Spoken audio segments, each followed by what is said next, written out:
Thank you, everyone, for tuning in. This month, we are going to do things a little bit differently. So our topic this month is we're discussing economic instability. So, that's basically like living paycheck to paycheck or having a decent bit of savings. How well can you survive when crises come up, unexpected bills or expenses? How can you and your household kind of get through that? And specifically, we're focusing on how does community play a part in our resilience to be able to get through those crises, through those tough financial times. And so this month, we started off a little bit differently. Stuart and I co-wrote the first blog post, and we really wanted to kind of share our personal experiences with these kinds of situations and how we've faced some financial difficulty, some, really struggling to kind of get through each month, and then how community played a part in that situation for us. So Stuart, you shared a great story of kind of your family going through some times while you were in Hungary and adopting Sophia and just kind of how your community played a part in that.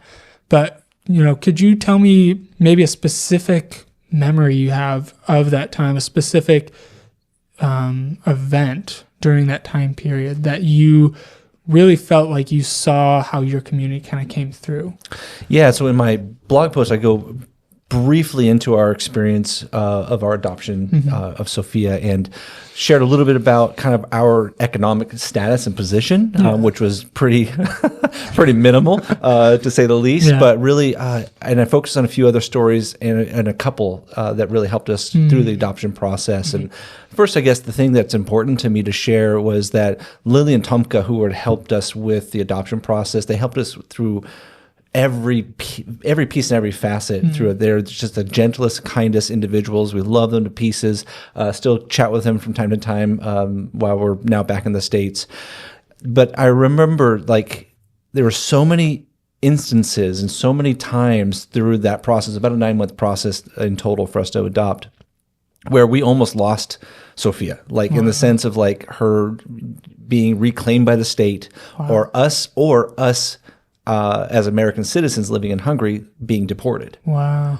And so in that space is our family was almost broken up at least 3 or 4 different times, including when we were in Italy as well. Just a lot of different circumstances. And so in that space of not having community during that time, we would have been a wreck. Yeah. I remember one specific time, Tomka, we lived in a very small village in Vajta, Hungary, Vajta, Vajta, and we adopted Sophia. She was from the city of Debrecen, the eastern part of Hungary. And we had to pay some fee or something for the adoption to the state, and we had to go from Vajta to Debrecen to make that payment. And I think it was on a Friday, and we didn't know about it. We had to leave on a Friday. We didn't realize it until Thursday. If we didn't make that payment, we would have lost. That's one of our instances. We would have lost Sophia because the adoption process has got all these legal background, all these different signatures have to be done. And so Tomka and I, we jumped into his it was basically like a little Ford Focus kind of a car, similar to that, really tiny car, and we're driving 5 hours from Vajta to Debrecen to make it before 5 o'clock to make the signature and pay this fee. Jeez. And I don't think we recognized when we left, it was not giving us enough time to make it there on time. Wow. So we were literally minutes of going into that facility to pay that fee and to sign that document. Jeez. So the thing that caught me in the sense of understanding the stress from that time, we had total peace. Well, we had a lot of our total peace was because we didn't speak the language. We didn't realize how much it was peace through ignorance, right? We didn't realize how the potential of what we were doing was. Yeah. So it was funny because we're driving. We're probably 3 hours into the drive, and Tomka is speeding, equivalent to 60 miles, 80 miles over the 60-mile limit, right? So he's going 15 to 20 miles over the limit through these back roads, through these country roads, some on highways. There's traffic cameras for speeding cameras all over the place, and he is flying. And I think there was a one-way bridge, if I recall, that we had to cross, and it wasn't our turn for a number of time, and he was just really upset. And I go, Tomka, it's going to be fine. And he looks at me with all seriousness. He goes, Stuart, I don't think you understand the severity of our situation. It was at that moment I became very afraid. Wow. And very grateful that I had him on my side and had him in my community to be able to, because we literally never would have adopted our little girl. We would not have her today if it weren't for Tomka and Lily during that time. Help us understand the finances, understand what bills to pay. I mean, all of these things were afforded to us because of this great couple. So if we didn't have that community, we would not have our daughter. And so we're very grateful to them. And I write more about some of the details in my blog, but not that story. So I thought that would be fun to share. Yeah. That's great. Thank you. Mm-hmm. Yeah. Now, I know that so we're going to switch gears now. I'm going to ask Travis. I know that you were moving from one location to up to Vancouver, which is where you and I actually met. And I know there's some things that happened along your journey that you want to share with us today. Yeah. So that was a crazy time of life.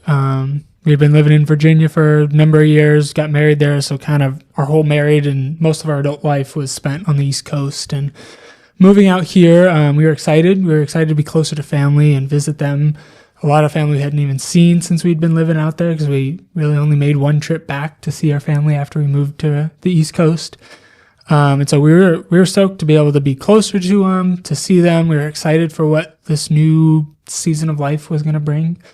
We had actually, our finances hadn't been great for most of our, young adult life.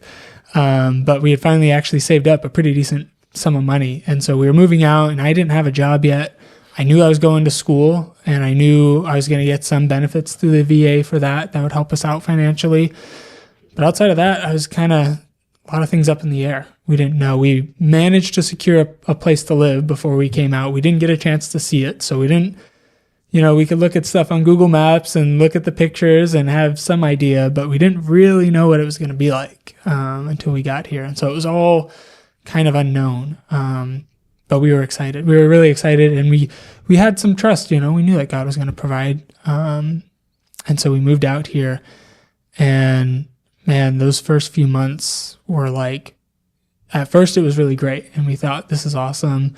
But then as a few months went by and I still didn't have a job and I was getting ready to start school, but our savings was running out. And specifically I mentioned in my blog post when we kind of got to November of that year of 2020, that's when things really kind of came to a head for us. Obviously, you have the pandemic kind of going on all in the background of this, which is its whole stressor in itself. But then, I had finally found a job by then. I was working part-time at Target, making, the pay was okay for working retail, but, I was trying to do that, trying to go to school, still wasn't being paid enough to make ends meet every month. And so it was just a stressful time. And, looking back on that, we were new to the area. We didn't really know anybody in Vancouver area yet. I was meeting some people at my school, but obviously in COVID,